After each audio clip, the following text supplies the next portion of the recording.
올릴까 연민으로 읽어주시면 감사하겠습니다. 저는 2살 위인 언니가 있고 3살 아래의 여동생이 있는 세 자매 중 둘째였습니다.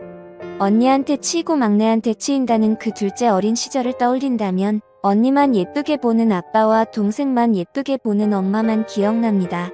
엄마 아빠라는 호칭으로 쓰고 싶진 않는데 이야기를 하려니 별 수 없이 써야겠네요.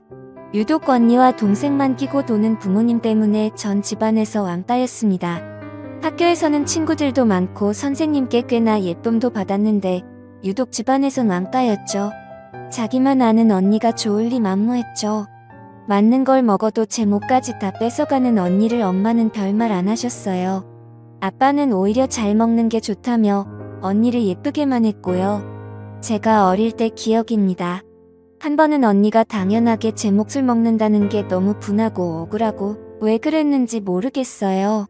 평상시에 저였다며 그냥 내버려뒀을 텐데 우걱우걱 먹고 있는 언니의 모습이 정말 너무너무 밉고 싫었습니다. 돼지라고 소리 지르면서 악에 받쳐 언니를 확 밀어버렸고 언니가 뒤로 넘어지면서 먹고 있던 빵을 다 토해낸 일이 있었습니다. 그러면서 언니가 울고불고 난리가 났죠. 거실에 있던 아빠가 뛰쳐오시더니 제 머리채를 휘어잡았고 그대로 방 안에 끌려 들어갔습니다. 그 다음 참 지독하게도 맞은 기억이 납니다. 발로 밟히고 주먹으로 때리고 2년 전년 그 나이에 감당할 수 없는 욕이란 욕은 다 들었던 것 같습니다. 한창을 그렇게 맞고 있는데 열려진 문틈으로 절 구경하는 동생과 눈이 마주쳤습니다. 왜 그 표정이 그렇게 잊혀지지가 않는 건지 그렇게 신나게 맞고 거실로 나왔는데 엄마랑 언니가 거실에서 귤을 먹고 있더군요. 아무렇지도 않게요. 그 일 이후로 맞는 건 일상이 됐습니다. 엄마한테나 아빠한테도 정말 엄청나게 맞았죠. 언니나 동생이 맞는 건 한 번도 못 봤어요. 다른 일도 많이 있었지만 이 일은 잊혀지지가 않네요. 이제 잊을 때도 됐는데요. 이 사건이 있은 후에 전 집에서 네 아니요 라는 대답 외에 그 어떤 말도 한마디도 하지 않았습니다. 그 사람들은 제가 내성적이고 소극적이고 낯가리는 천취로 생각했을 겁니다. 그리고 나서 제가 고학년이 됐을 때쯤 큰 집이 저희 집 근처로 이사를 왔습니다. 제 피난처가 생긴 거죠. 큰아빠 큰엄마는 저한테 정말 잘해주셨네요. 절 많이 안쓰럽게 생각하셨거든요. 그 사람들은 저에 대해 그 어떤 관심이 없었는데 그게 큰아빠 큰엄마 눈에도 보였겠죠. 학교 끝나면 큰 집으로 갔습니다. 그럼 큰엄마가 간식 챙겨주고 숙제도 봐주셨습니다. 친척 언니가 학교 끝나고 오면 언니와 함께 피아노 학원도 다녔고 학원을 다녀오면 큰아빠가 가끔 학원 앞에서 기다리시다가 같이 통닭 사서 집에 들어갔고요. 정말 큰아빠 큰엄마가 제 부모님이었으면 친척 언니가 제 친언니였으면 하고 얼마나 바랐는지 모릅니다. 그렇게 시간이 지나서 친척 언니는 좋은 대학에 진학하게 되었고 친언니는 삼수를 했는데도 대학을 못 갔네요. 그렇게 돈이란 돈은 다 까먹더니 결국 대학도 못 가고 기술 배운다고 하더군요. 그래서 그랬나? 제가 친척 언니랑 같은 대학에 합격을 했는데 제 등록금은 스스로 벌어서 가라고 하더군요. 왜 자기들이 그것까지 해줘야 되냐고. 잠깐 여담이지만 저 고등학교 생활 내내 아침밥 한 번 먹은 적 없고요. 부모님은 학교로 절 데리러 온 적도 없습니다. 심지어 수능 볼 때 도시락도 큰엄마가 싸주셨네요. 이야기로 돌아가서 전 설마 등록금도 안 내줄까 싶었는데 점점 나쁜 날짜는 다가오고 초조해진 저는 파소연할 곳이 필요했고 친척 언니한테 울며 불며 전화했습니다. 언니는 정말 작은 아빠에도 너무하신다고 같이 소리 지르며 위로를 해주었고 그렇게 한참 언니랑 통화하고 나서 입을 뒤집어 쓰고 울고 있는데 큰아빠 큰엄마가 저희 집으로 들이닥치셨습니다. 자꾸 애한테 왜 그러냐며 저희 부모님과 싸우셨고 갑자기 큰엄마가 방문을 벌컥 열고 제 방으로 들어오셨습니다. 저한테 당장 짐 싸라고 하셨고 무슨 일인가 싶어 멀뚱멀뚱 서 있었는데 제 손목을 잡고는 얼른 나가자며 절 끌고 나가셨습니다. 그 뒤에 그 사람들이 전현 데려다 알아서 잘 뽑아먹으라고 고래고래 소리치던 목소리가 아직도 귓가에 맴도네요. 큰아빠와 그 사람들 사이에 어떤 대화가 오갔는지 전 묻지 않았어요. 오히려 다행이라고 생각했습니다. 아, 이 집에서 나갈 수 있겠구나 싶어서요. 그 길로 큰집 식구들과 미용실에 가서 머리를 했고 신발도 사고 옷도 사고 세상에 보지 못한 호감을 누리게 되었습니다. 그렇게 전 큰집으로 들어가게 되었고 큰집 식구들과 가족이 되었습니다. 언니와 같이 학교도 가고 아르바이트도 하고 졸업도 하고 행복한 대학 생활을 했습니다. 언니는 저보다 먼저 대기업 연구원으로 취업했고 저는 같은 회사 사무직으로 취업했습니다. 대기업이어서 월급은 넉넉한 편이었고 마음이 편하니 성격도 활동적으로 변하더라고요. 큰 부모님들께는 뭐든 다 해드리고 싶었습니다. 저한테 부모는 큰아빠 큰엄마였으니까요.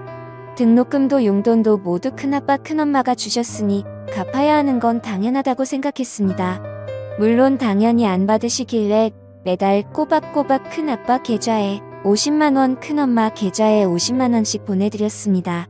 며칠 후에 이걸 아신 큰아빠가 호되게 야단치면서 얼른 다시 가져가라고 현금을 주셨는데 전 다시 받아서 또 계좌로 송금하는 오픈 해프닝도 있었습니다. 결국 큰아빠 큰엄마 이런 상황을 3달 반복하니 기권하시고 받으시더라고요. 후에 직장 생활을 하던 중 같은 회사 직원과 결혼하게 됐습니다. 결혼 과정에 친부모와 이로 말할 수 없는 일들이 많이 있었지만 큰아빠 큰엄마께서 부모님 자리에 앉으시고 무사히 결혼을 마치게 되었습니다. 큰아빠 큰엄마는 결혼할 때 제게 5천만 원이 든 통장을 주셨습니다. 비상금이라고 하시면서요. 결국 제가 드렸던 생활비를 차곡차곡 모으셔서 저한테 다시 되돌려 주신 거죠. 못 받겠다고 극히 사양했으나 큰아빠 이런 부분엔 정말 고집이 있으십니다. 결국 그 돈 큰 집 이사할 때 가구 구입해서 그냥 배달해버렸습니다. 주고도 안 받으시니 별 수 없었어요.